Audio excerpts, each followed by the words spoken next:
Hello everybody, how are you today? Hope all is good. I'm Paul, this is my cup of coffee in my humble studio, Warsaw, Poland.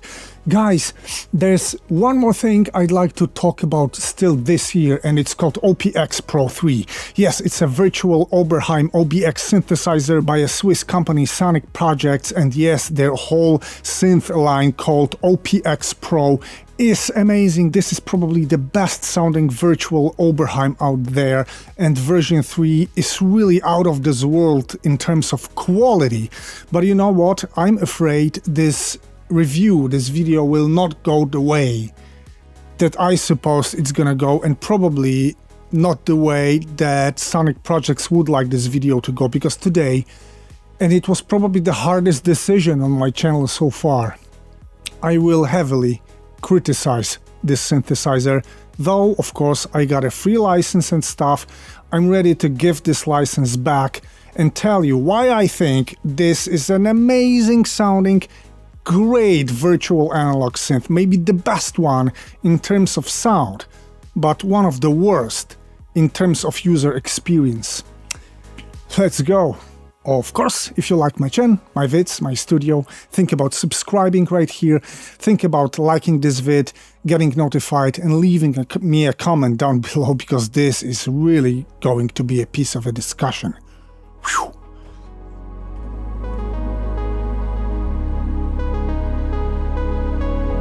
Probably the most difficult part is to admit that I personally wrote to Sonic Projects to get an NFR for this synth to review it, because I really did want to love it.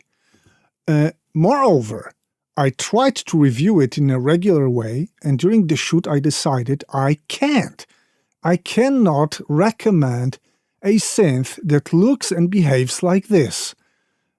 And I cancelled the vid and I went for another one that you're witnessing right now. And believe me, guys, it really is difficult for me, but I do hope it inspires Sonic Projects people maybe to reconsider something, to discuss something. Maybe some of you would leave a comment down below. I encourage you to do so, so that I know that I'm not alone in what I think. Maybe. And so that Sonic Projects people know that there are things to be improved in the layout and experience of this synth. OPX Pro 2 synthesizer looked like this. Yes, this is a virtual OBX, not too modern, like it could be more modern, but it was, I think, quite clean and like comprehensive, while OPX Pro 3 looks like this, which is bigger, more modern, with more details, which is cool. But, before we get to this let's play some presets so that you know that I do love and recommend this synthesizer, sound-wise.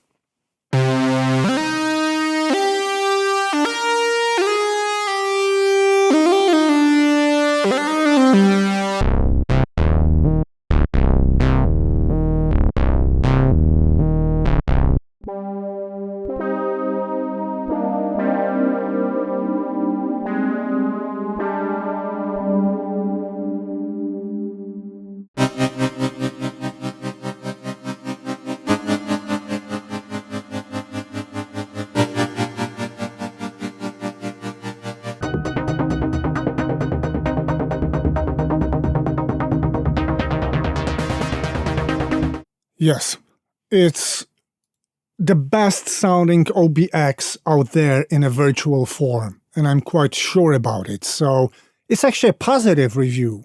But why is there this critics I'd like to perform?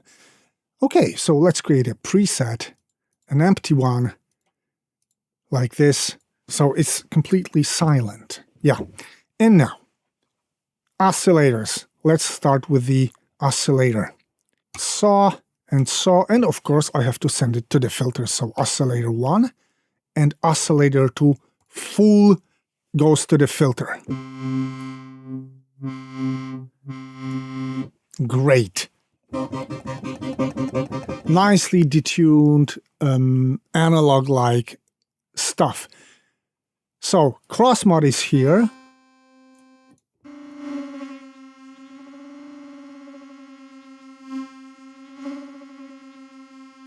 Also, ring modulation is here. Sync is here. Great. I've got two shapes here. These are like sub-oscillators.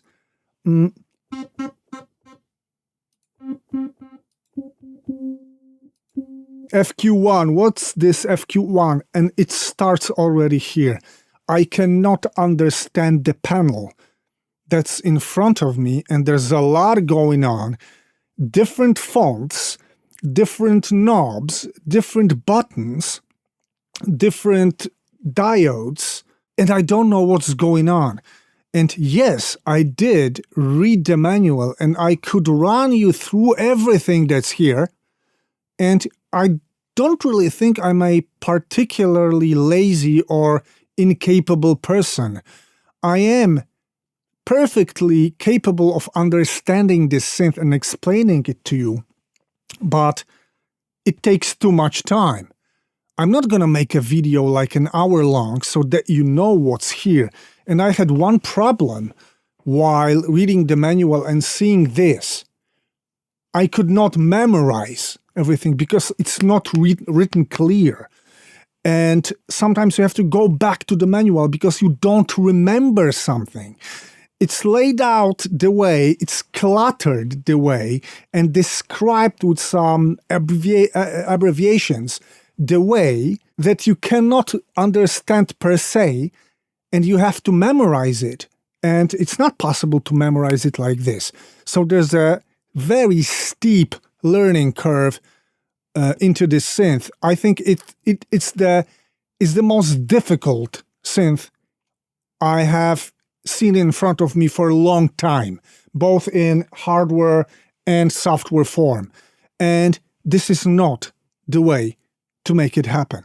Let's go further. So I've got my oscillators, let's say oscillator 1 and 2 with crossmod, and I've got tuning and panning board here. So yes, I can make polyphony 6, 8, or 12, which is great. I can click it here or here. I've got my voices here, and I've got 7 buttons here that are assigned the way that I don't really fully get what they do and how they behave. Of course, it is there in the manual. I've got some routings here that I can see that some stuff is dependent on some other stuff. I've got my knobs here, and these are like spread oscillator voices pannings. And are these my tuning? Of course, it's all there in the manual, but I'm not gonna translate the manual in this vid. I decided not to do this. Then you've got this and this and this. What does it do? Like, okay, I can read, I can learn it, but wasn't there any easier way of presenting all this to the user? And I can tell you, after tweaking this synth and reading the manual, yes, there is an easier way for creating this, let's say, voicing section of the synthesizer.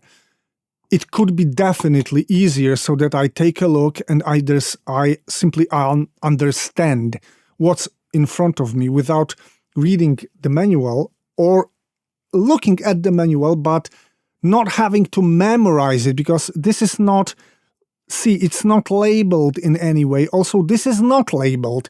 This is also not labeled.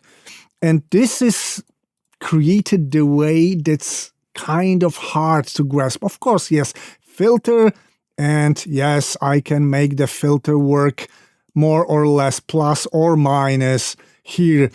Same for envelopes, same for portamento time. And the amount of realism is amazing here, like it's an expert thing. because this is actually the tuning here and all the voicing. It really is the way it behaves in the analog. And it's recreated in an amazingly precise and terrific way. But why do you present it to the user like this? Why do I have to guess things or memorize them? But let's leave this voicing board and maybe let's go to the filter. Yes, we've got 3 modes, 24 dB hard, 24 dB with self-oscillation.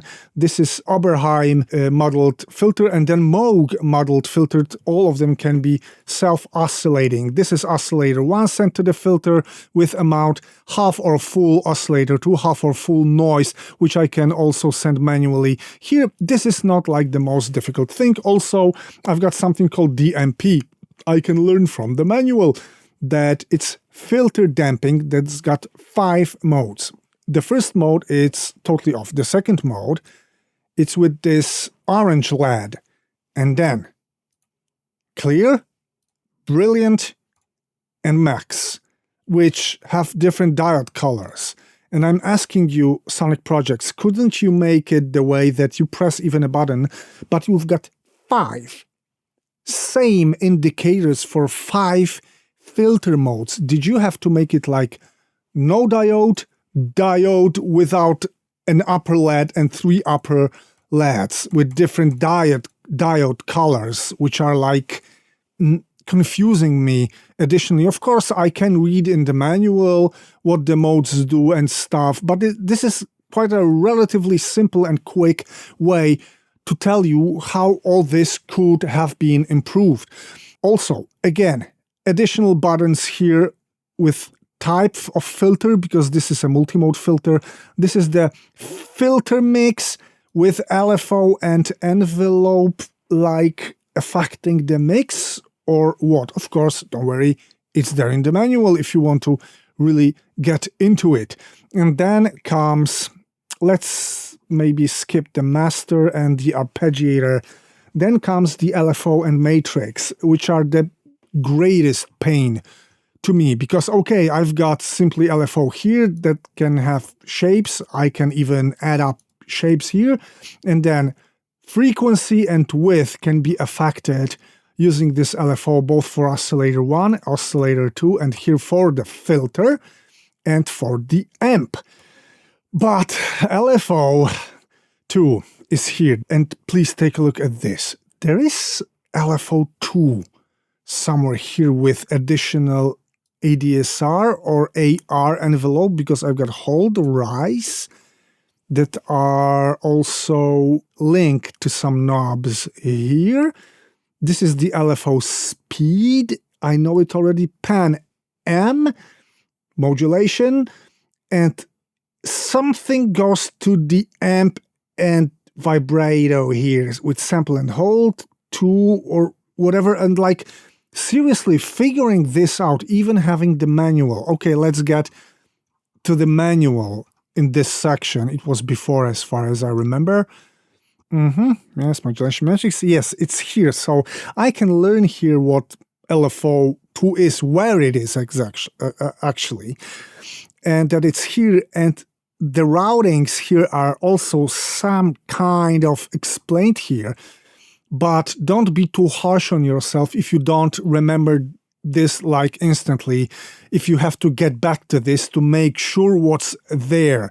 Because seriously, like, it can be, again, after reading a manual, I can tell you already this could have been presented easier, like retaining all the functionalities. What's this FPW phase delay? Phase width delay with some additional AR envelope, as I supposed, or something.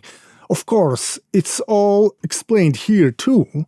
It's quite advanced. It's not probably for everybody, and I'm fine with it, because there are maybe some more advanced user that would like to take a look at it and take advantage of it, which is really an amazing piece of programming and synth designing work. I don't deny it. But please, why does it look like this? what a common everyday user is supposed to do with this.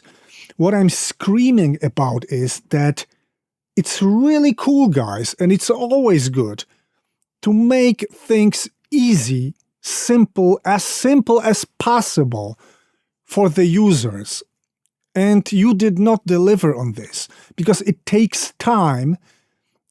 It really needs me to memorize a lot of stuff, and it's simply clunky and it's extremely unfriendly. It didn't have to be like this.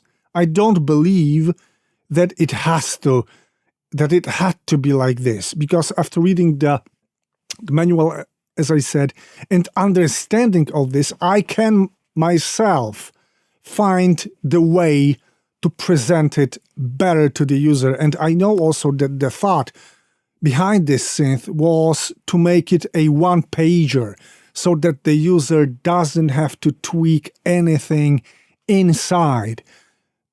Was it a good idea? Frankly, I'm not sure about it because it didn't help. Making a one-pager is something that, okay, that's going to be straightforward. I'm really going to get into it, jump right into it without too much hassle. And like scrolling through pages, I do have to scroll through pages of the manual, not the synth itself, but of the manual to grasp the idea, how it works. Because I've got different knobs, different knob sizes, different types of knobs, different fonts, different font sizes, different LEDs, and abbreviations. And I actually do have also a screen here, which is a modulation matrix here, which is a relatively simple one, let's say, but still, the thing is so cluttered and so unfriendly that it screams, I'm sorry to say this, but it screams for improvements. It begs actually for improvements. And I'm not gonna provide you with a video manual of the synthesizer because it's not my role. It's the role of the maker of the synth, and they did provide you with a manual, which is totally there and takes you there, though sometimes you have to read it twice or three times, but it doesn't fix the problem of the general user experience. And I hope, guys, you don't hate me for this, but I'm pretty damn sure about it. This is not the way to make a synth in 2023. We are all better than this. You cannot present something like this to the user. It's always bad. It's generally a really bad, cluttered interface that makes things difficult. And this is my review of this synth, and though I really wanted to love this, I'm not gonna get deeper into it to get even more negative about what's there. I'm not gonna dissect the manual and link it to the functions. So, because you can do it yourself if you want to, but I'm sure a lot of users won't do it because they're gonna be discouraged, not from the depth of this synth, not because of its beauty, its apparent beauty that is there, but because of this really bad interface that I have in front of me. And seriously, Sonic Projects, do something about it, and I will stop right here, not to get too negative, not to make a brawl of some kind in the comments. And I really hope something still can happen in this machine, and let's say I'm ready to sum the things up. Yes, that's it, my friends, and believe me, shooting this vid was really difficult, and I hope it's not gonna be too controversial and it's not gonna cause any brawl down under in the comments section. But remember, I'm just staying honest. I'm sharing my most genuine experience with you, and yes, I have been granted an NFR. I'm ready to give this NFR back. And guys, like, I seriously believe this is not the way to make synthesizers, virtual synthesizers, in 2023. I mean, the tone of this machine is the best virtual OBX out there. Sound-wise, it's my favorite one, but user-wise, user experience-wise, it's one of the worst I've ever seen. And I could have made it all through, like explaining step by step every function. Why does it look like this? What does it mean actually? How it's routed? So no, I cannot recommend this synthesizer right now to my users. If you're happy with presets or reading like a really long manual and memorizing it actually, because it's not written clearly, yeah, sure, go for it. But hey, Sonic Projects, I'm asking you one thing. Reconsider the GUI of this synth seriously, because it could be a banger. It could be like something absolutely amazing for the people with the very same functionalities, but laid out, described a bit easier for the users. I hope you don't mind. I'm ready to give my NFR back to you, but I'm keeping honest. That's it for today. I hope you liked it anyway, and I hope to see you very soon. Take care. Bye.